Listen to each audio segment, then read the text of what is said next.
vanao da misy anako fity tsotra kely fity mamy kely nolomena hoaio miambien itiavako anao atsiarovako anao fianako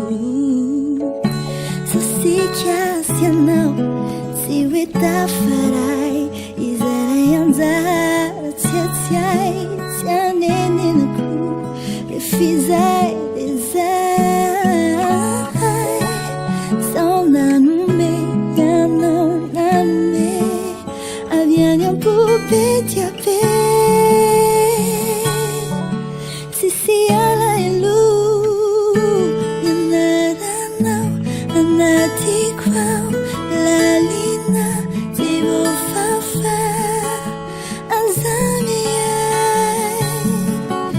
izao Hanana Tsiahy tsara fonanao ianavoko fantatro atsiaro antsika roa izao tsiayay ianao Hanana Tsiahy tsarako tiako ny mahita tiako ny mijery fa ianao tsy mba tavelirery manantiny anao misy namany anao amin'izao dia ny hafaliana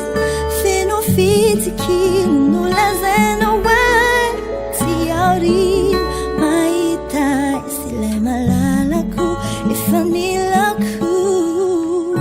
izao sikasy anao tsy hoe tafaray izaray anjara tsiatsiay tsy anenenako refizay desay izao nanome anao nanome avy any ampope tiape tsisy alaelo ianaranao anatiko ao lalina tsy voafafa azamiay izao Hanana Tsiahy tsara fonanao ianavoko fantatro atsiaro antsika roa izao tsiayay ianao Hanana Tsiahy tsarako tsara fonako ny andronao feno masoandro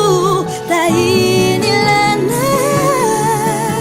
ho feno soa ianaranao anatiko ao lalina tsy voafafa azamiay